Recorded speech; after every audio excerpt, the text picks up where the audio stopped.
Hello everyone, most welcome in the UPSC study official. मैं हूं चंचल और ये मेरा मोबाइल नंबर। यदि आप तैयारी कर रहे हैं यूपी पीसीएस की, कोई भी डाउट हो तो आप मुझे संपर्क कर सकते हैं, बात कर सकते हैं। आप में से बहुत सारे लोग की क्वेरी थी कि सर यूपी पीसीएस 2024 का रिजल्ट आ चुका है और 24 के रिजल्ट में पोस्ट प्रेफरेंस क्या डाली जाए इंटरव्यू में ताकि हम एक अच्छी पोस्ट पा सकें। देखिए, इसके पीछे दो लॉजिक हैं। पहले वो लॉजिक मेरे हो सकते हैं, आप उससे सहमत और असहमत दोनों हो सकते हैं। एक महत्वपूर्ण बात यह है कि बीपीएससी मुख्य परीक्षा के लिए ये एक किताब है। ये किताब मेरे द्वारा ही लिखी गई है और ये किताब मैं घटना चक्र द्वारा के लिए लिखता हूँ।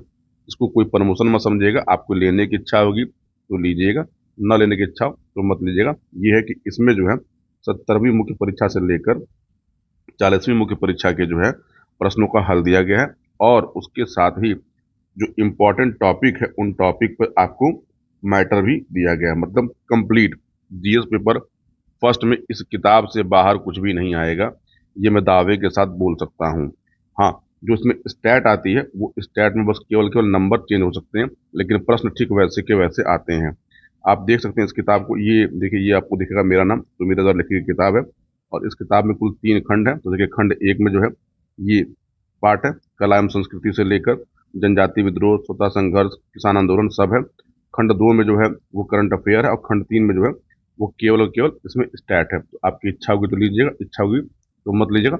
मेरा आपके ऊपर कोई दबाव नहीं है और ये कोई प्रमोशन का वीडियो नहीं है। चलिए अब पदों की बात कर ली जाए। तो देखिए, 2024 में जो है कुल 24 प्रकार के पद थे और 24 प्रकार के पदों के लिए ये इंटरव्यू आयोजित किया जा रहा है। देखिए, जब हम कभी भी पोस्ट प्रेफरेंस डालते हैं उसमें दो हमारे क्या होते हैं, तो समस्याएं होती हैं। जैसे एग्जांपल तौर पे सपोज करिए आपके आगे के अटेम्प्ट बचे हुए हैं, आपको आगे यूपीएससी देना है। एक तो वो कैंडिडेट होते हैं, दूसरे क्या होता है कि हमको कोई भी जॉब मिल जाए, हमको बस यहीं पे क्विट कर देना है, आगे हमें कोई तैयारी नहीं करनी है। कुछ लोग ऐसे होते हैं कि जो स्टेट पीसेस में ही क्या है तो रत हैं, लेकिन वो चाहते हैं कि अपनी रैंक इंप्रूव कर सकें ताकि वो दोबारा पढ़ाई करके दोबारा पेपर दे सकें। तो 3 टाइप के कैंडिडेट हैं, हर कैंडिडेट की अपनी अपनी चॉइस होती है। मैं इन तीनों में जो समन्वय हो सकता है उस समन्वय के आधार पर आपको पोस्ट प्रेफरेंस बताने का प्रयास कर रहा हूँ। आपको अच्छा लगे तो उसको फॉलो करिएगा। बाकी आप अन्य सीनियर से भी बात कर सकते हैं, अन्य लोगों से भी बात कर सकते हैं। तो चलिए पहले देख लिया जाए कि पहले कौन कौन सी पोस्टें हैं। देखिए, यूपी पीसीएस में सबसे जो शानदार पोस्ट है, आप कभी भी इसको नंबर 1 पर रखिएगा। अपने मन में इस पद को लेकर कोई डाउट मत रखिएगा। डिप्टी कलेक्टर तो सबसे चार्मिंग पोस्ट है। ग्रेड पे इसका 5400 होता है और मुझे लगता है कि हर व्यक्ति इसको नंबर 1 पर ही रखेगा। हो सकता है कि किसी की बहुत इच्छा हो कि नहीं मुझे डिप्टी एसपी बनना है, मुझे वर्दी की जॉब चाहिए, तो वो नंबर 1 पे डिप्टी एसपी रख भी सकता है। लेकिन आप अंत में डिप्टी एसपी भी जो है वो एसडीएम के अंदर में ही काम करेंगे, ये समझ लीजिएगा।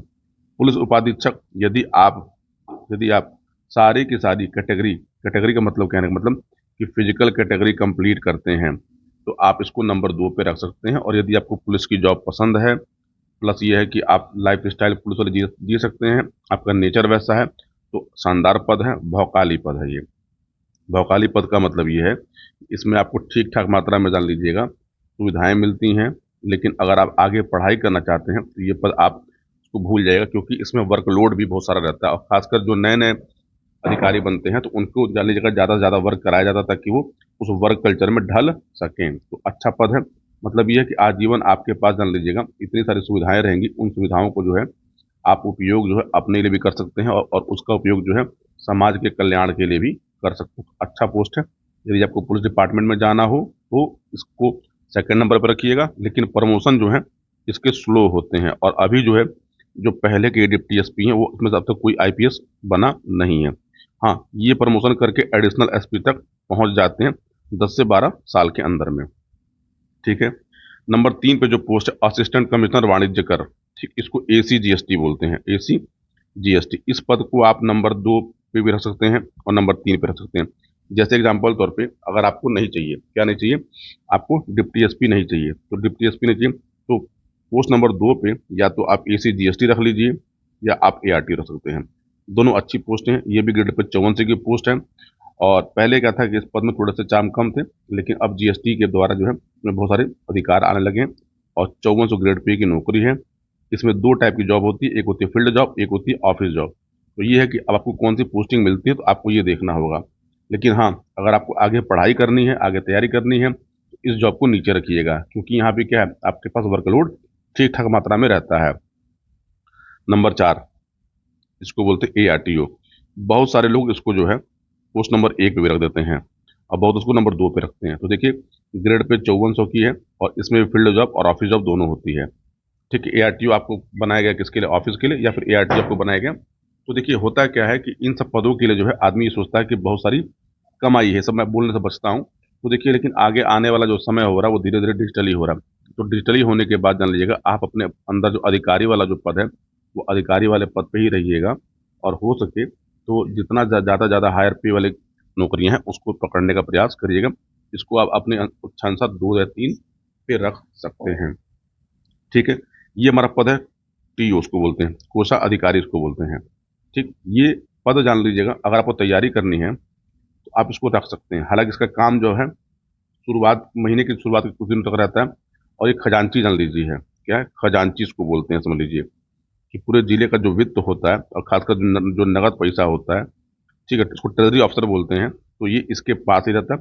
मतलब आपसे समझिए DM, ऐसे DM, ये आपके जिले का बड़ा से बड़ा अधिकारी जान लीजिएगा, आपसे तमीज से ही बात करेगा, क्योंकि आप क्या है कि वित्त के मामले में जो नगदी वित्त है, उस वित्त के क्या होते हैं, पूरे जिले के मालिक होते हैं। तो ट्रेजरी ऑफिसर एक अच्छी पोस्ट है, शानदार जॉब होती है, ऑफिस की जॉब होती है, कोई हिला हवाली नहीं, और इसमें कोई पॉलिटिकल प्रेशर भी नहीं होता है। प्रमोशन भी ठीक ठाक हो जाते हैं, लेकिन प्रमोशन इसके भी स्लो होते हैं। ठीक है, जिला कमांडेंट होमगार्ड, जिसको बोलते हैं DG होमगार्ड। तो देखिए, DG होमगार्ड जो होता है, ये समझिए कि आप अपने आपसे बड़ा जिले में कोई बड़ा अधिकारी नहीं है। आप इस जिले के सबसे बड़े अधिकारी होंगे, किसके? DG होमगार्ड के। आपके जिले में जितने भी होमगार्ड होंगे, उन होमगार्डों के क्या होंगे?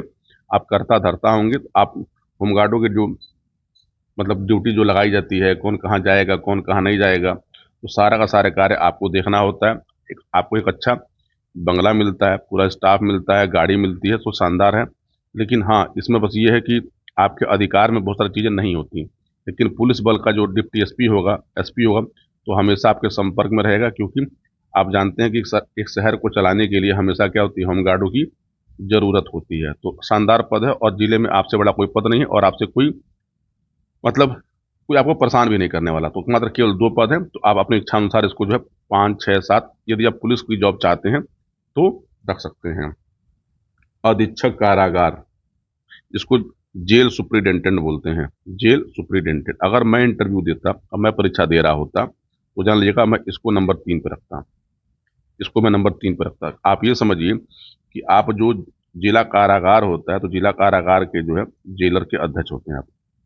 अध्यक्ष मतलब पूरी की पूरी जेल जो है वो आपके हाथों में होती है, और आपको जो पुलिस की वर्दी मिलती है वो सारे अधिकार मतलब ये समझिए कि जेल में आपके बिना कुछ भी, मर्जी के कुछ भी नहीं, किसी को मुलाकात करनी हो, कोई कैदी हो, मतलब सब कुछ जान लीजिए जेल आपके पूरे अंडर में है। मतलब एक समाज का बड़ा वर्ग जो है, जो जेल में रह रहा है, उसके क्या करता धरता है, और आप जेल में रहते हुए बहुत सारे अच्छे काम भी कर सकते हैं, बुरे काम भी कर सकते हैं।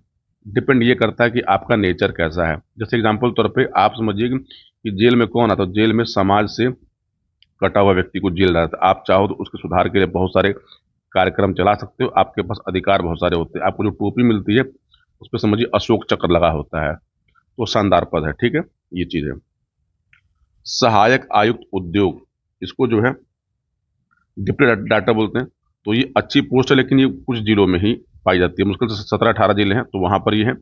इसमें क्या है कि देखिए, आपके हाथ में जो है बहुत सारा वित्तीय मामला रहता है, और जो छोटे मोटे उद्योग होते हैं उनको क्या करते हैं, आप गवर्न करते हैं। तो इसको आप 6 नंबर पे, 7 नंबर पे रख सकते हैं। ठीक है, तो अच्छी पोस्ट है, तो उसको देख लीजिएगा अपने इच्छा अनुसार आप।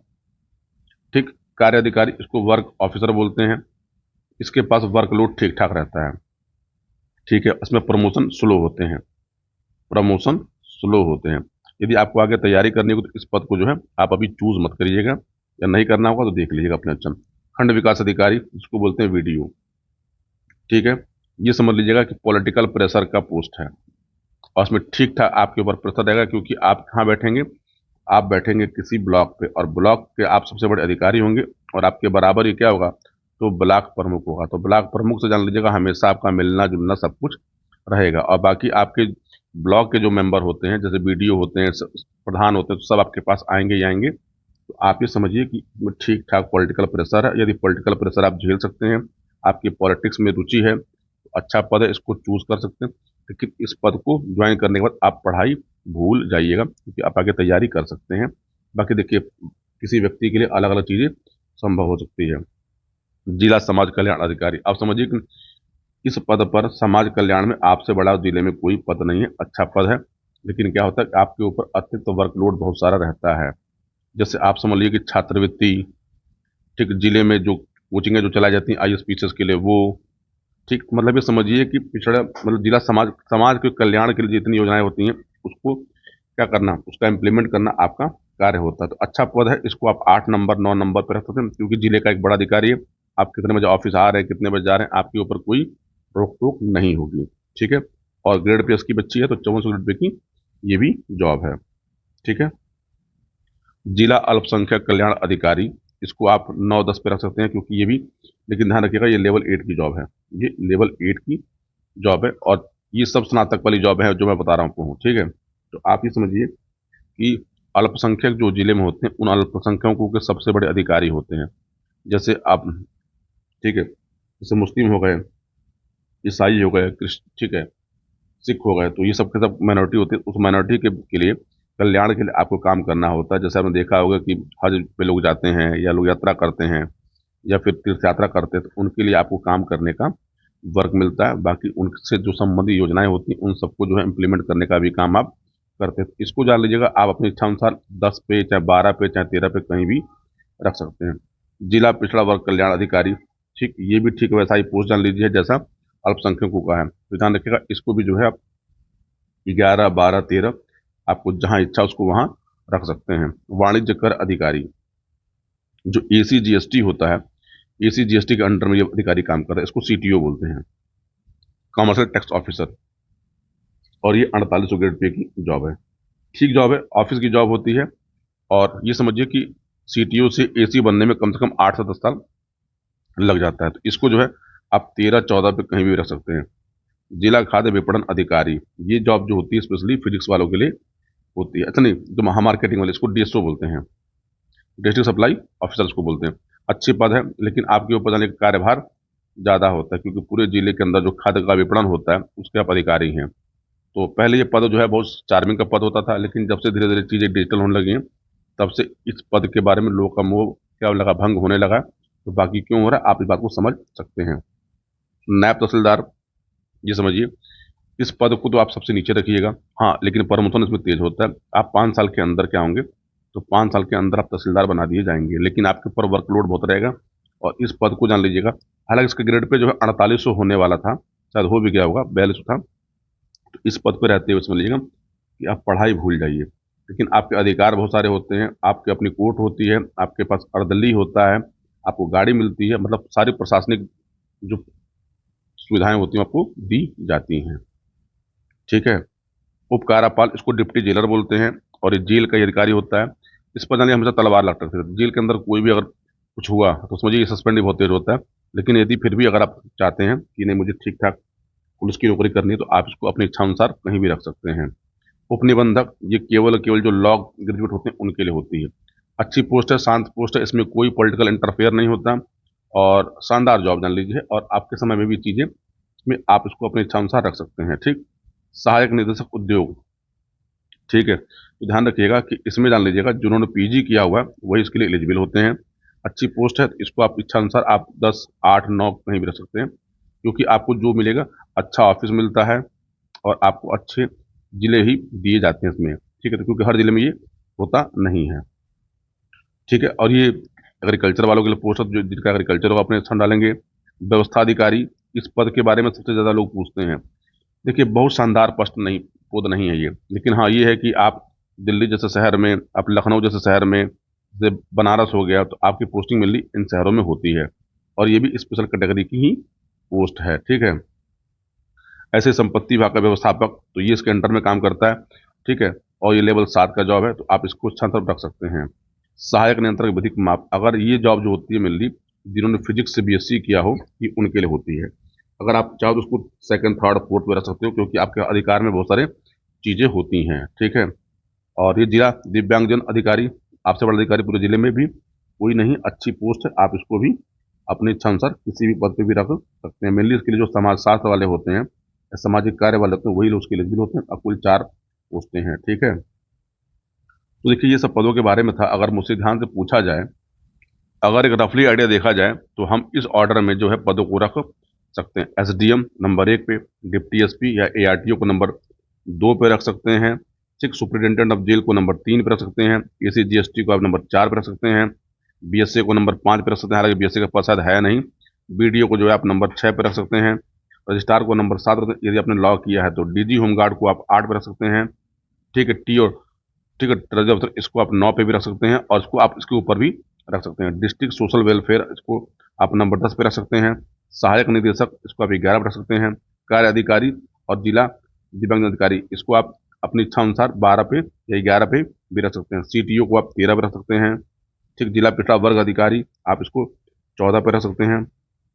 15 पे जिला अल्पसंख्यक अधिकारी और उपकारापाल को आप 16 पर रख सकते हैं। क्योंकि देखिए कुल जो 24 पद हैं, उन 24 पद के लिए आप एलिजिबल नहीं हैं। लेकिन ध्यान रखिएगा, पदों को रखते समय बहुत ध्यान से रखिएगा, जल्दबाजी मत करिएगा।